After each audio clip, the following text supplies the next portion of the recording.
Assalamualaikum warahmatullahi wabarakatuh.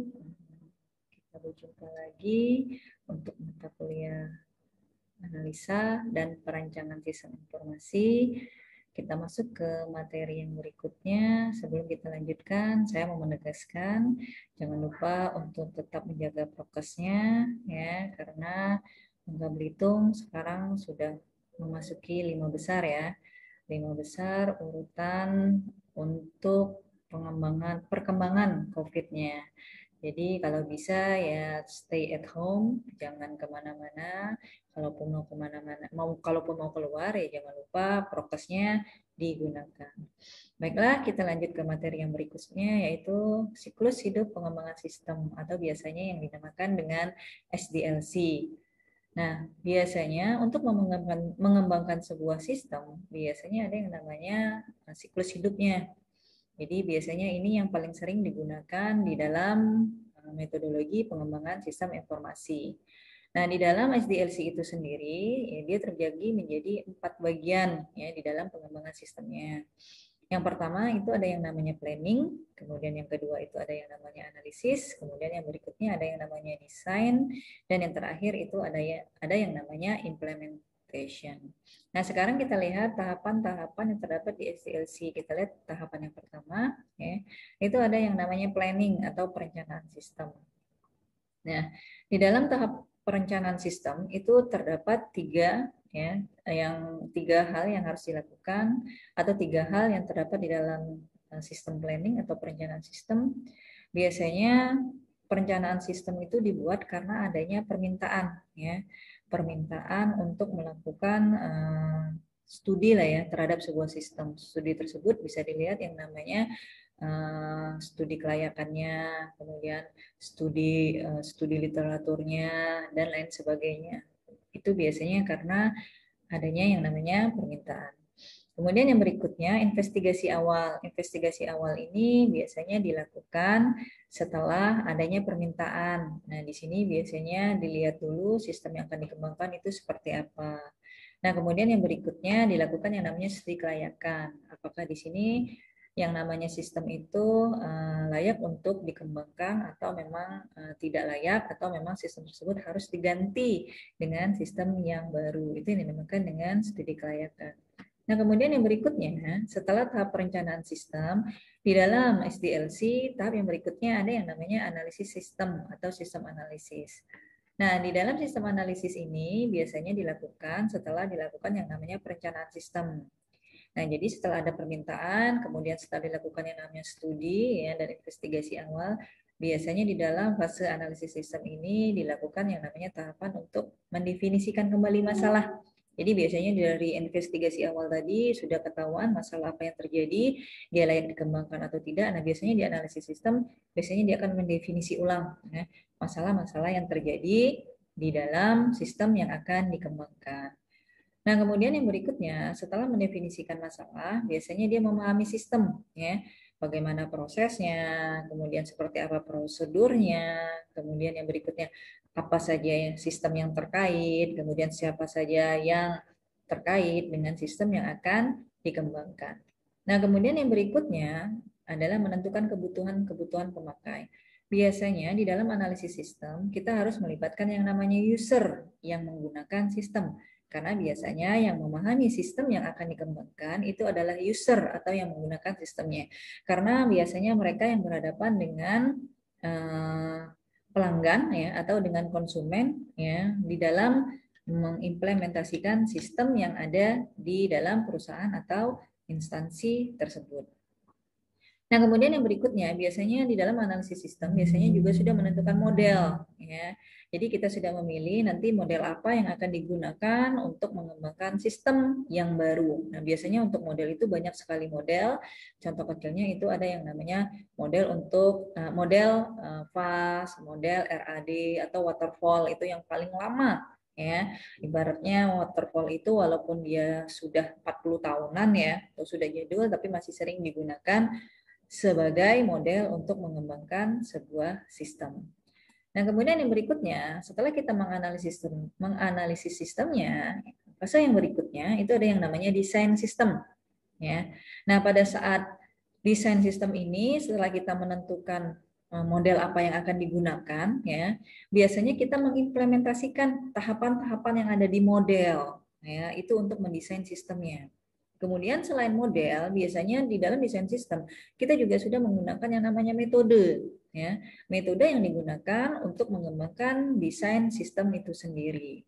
Jadi di dalam desain sistem itu kita sudah menggambarkan yang namanya sistem yang usulannya atau sistem yang baru itu nanti prosesnya apa saja, ya. Kemudian nanti data-data yang akan disimpan di dalam sistem yang baru itu apa saja. Kemudian biasanya di dalam desain sistem ini juga biasanya dia sudah menggambarkan GUI ya, atau Graphical User Interface, atau biasanya dikenal dengan istilah rancangan layar. Jadi nanti kalau seandainya dia dikembangkan sistem menjadi sebuah sistem terkomputerisasi, nanti di desain sistemnya itu juga sudah didesain nanti proses inputnya di layarnya itu seperti apa, ya. Kemudian apa saja yang akan diinput. Nah, itu di dalam desain sistemnya. Nah, kemudian biasanya untuk desain yang terinci, yang tadi desain secara umumnya, biasanya itu dibuat yang namanya implementasinya nanti seperti apa.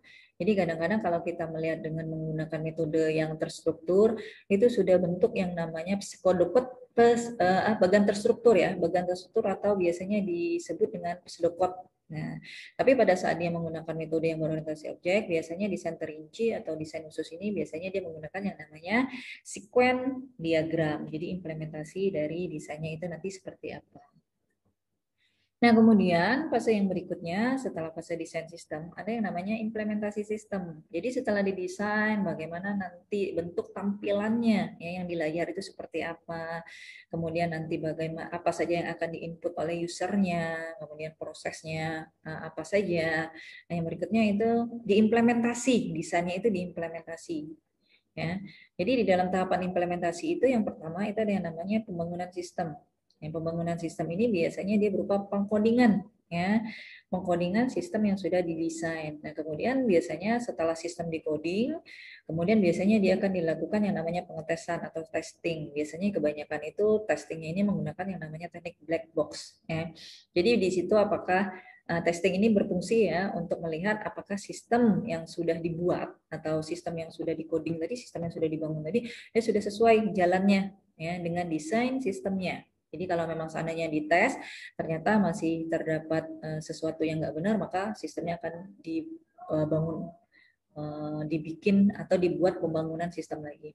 Nah, kemudian setelah dites ternyata tidak ada masalah, yang berikutnya ada yang namanya proses instalasi, artinya pemasangan sistem yang barunya. Ya, itu yang dinamakan dengan instalasi. Nah, kemudian yang berikutnya setelah diinstalasi baru yang namanya sistem tersebut bisa beroperasi, atau tahapan yang berikutnya di dalam implementasi sistem itu ada yang namanya operasi. Jadi user-user itu bisa mengoperasikan sistem yang barunya itu. Kemudian setelah itu baru akan dikaji ulang ya.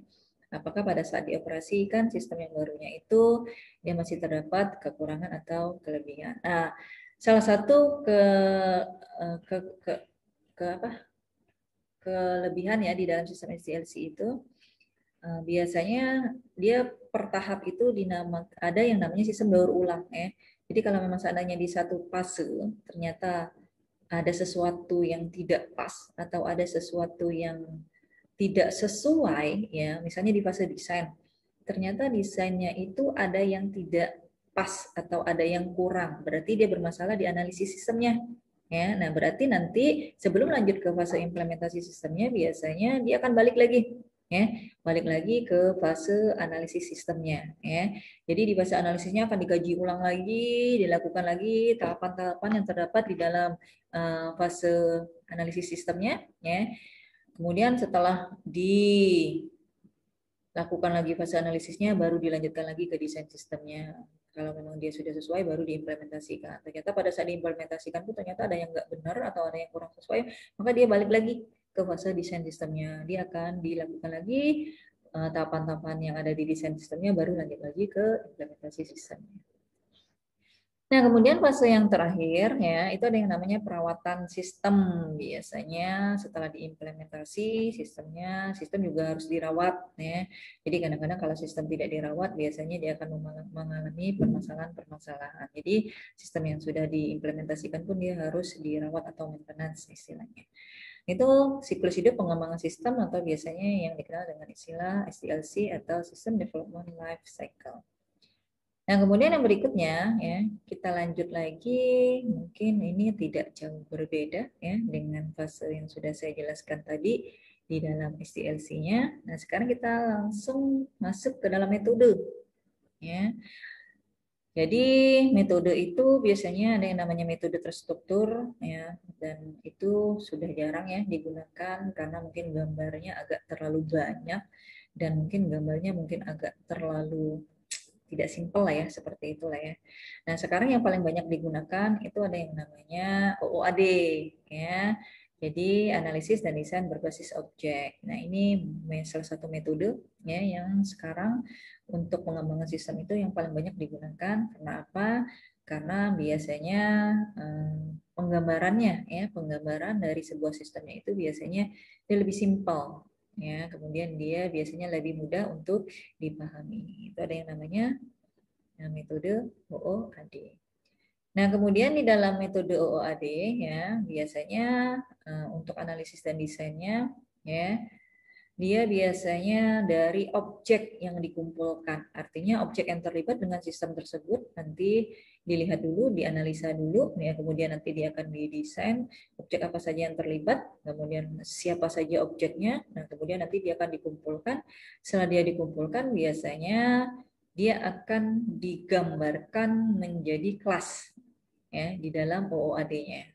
Jadi di sini kita bisa lihat pengertian dari kelas itu merupakan kumpulan dari objek-objek yang sejenis. Jadi setelah kita tahu, misalnya di dalam sistem penjualan yang terlibat itu ada objek pelanggannya atau konsumen ya, siapa yang beli, kemudian objek barang yang dibeli ya, kemudian dia terlibat dengan kapan dia mesennya, ya, kapan kita jual barangnya. Berarti setelah kita pahami objek-objek yang terlibatnya di dalam sebuah sistem itu baru nanti dia akan digambarkan dalam bentuk kelas-kelas atau kumpulan dari objek-objek yang sudah kita analisa tersebut. Nah, kemudian biasanya yang namanya kelas atau objek, dia memiliki sifat yang namanya enkapsulasi atau encapsulation. Ya. Jadi biasanya sebuah objek itu ya biasanya dia dapat menyembunyikan data, ya, data atau karakteristik. Ya. Jadi yang namanya user ya atau yang namanya pengguna itu tidak perlu mengetahui ya, dia tidak perlu mengetahui bagaimana cara kerja sistemnya, kemudian bagaimana dia bekerja, dia tidak akan peduli ya. Intinya bisa dilihat contohnya di situ. Jadi kalau kita menggunakan televisi, kita tidak perlu tahu bagaimana televisi itu memunculkan gambarnya ya, bagaimana dia bisa memunculkan warnanya, bagaimana gambarnya bisa tidak terbalik. Nah, itu biasanya user tidak mau tahu hal-hal yang seperti itu. Nah, makanya di dalam object oriented analysis and design ya, itu ada yang namanya encapsulation atau enkapsulasi. Jadi yang namanya data di dalam kelas-kelas atau objek-objek itu bisa disembunyikan ya, bisa tidak terlihat oleh penggunanya. Nah, kemudian yang berikutnya juga ada yang namanya inheritance. Biasanya di dalam sebuah objek ya atau sebuah kelas ya, biasanya dia juga memiliki sifat yang namanya inheritance. Artinya sebuah data yang dimiliki oleh sebuah kelas atau objek itu ternyata bisa diturunkan atau dimiliki oleh objek atau kelas yang lainnya. Ya, jadi kita bisa lihat contohnya di sini ya. Nah, di sini ada manusia ya. Kalau kita melihat umumnya yang namanya objek atau kelas manusia, ya, itu pasti memiliki data yang namanya tinggi, kemudian memiliki data yang namanya umur, kemudian memiliki data yang namanya berat, dan lain sebagainya. Ternyata kalau dia diturunkan lebih rinci lagi, yang namanya manusia itu bisa terbagi menjadi beberapa objek lagi. Ya. Yang namanya manusia bisa dikategorikan bahwa dia, oh bayi, berarti dia masuk kategori manusia juga, atau dia masuk objek kelas manusia juga. Atau yang namanya manusia, ya dia juga bisa dikategorikan objeknya itu adalah kakek-kakek, ya, atau nenek-nenek. Tapi yang namanya kakek-kakek, ya itu juga dia dikategorikan sebagai objeknya manusia. Nah, jadi kalau kita lihat di sini, data yang dimiliki atau atribut yang dimiliki oleh manusia, ternyata itu bisa juga dimiliki oleh bayi. Ya, bayi pasti memiliki tinggi, bayi pasti memiliki umur, bayi pasti memiliki berat. Ya, tapi apa yang menjadi spesifikasi bayi? Ternyata bayi itu bisa merangkak. Kalau kita melihat umumnya yang namanya manusia, karena dia terlibat dengan banyak objek, ya dia bisa merangkak, dia bisa lari, dia bisa lompat. Tapi pada saat diturunkan, ya objeknya menjadi lebih spesifik ke bayi, berarti bayi itu hanya bisa merangkak. Ya, itu yang dinamakan dengan inheritan. Mana yang merupakan inheritan? Yang merupakan inheritan itu ini tinggi, umur, kemudian berat. Ya, sedangkan merangkak ini atribut dari bayi itu sendiri yang tidak bisa dimasukkan ke manusia. Nah, kemudian yang berikutnya ya pada saat kita melihat objeknya kakek, ya sama inheritannya, ya yang namanya kakek-kakek, ya dia juga bisa memiliki yang namanya data atau atribut tinggi. Dia juga bisa memiliki atribut umur, dia juga bisa memiliki atribut berat. Tapi yang namanya kakek-kakek, apa yang membedakan antara kakek-kakek dengan bayi? Yang namanya bayi merangkak, atributnya atau datanya, yang namanya kakek-kakek sudah bisa jalan. Bayi belum bisa jalan. Kemudian yang namanya kakek, apakah dia bisa merangkak? Bisa. Ya. Kemudian yang namanya kakek-kakek, dia juga bisa punya atribut atau data yang namanya tidur.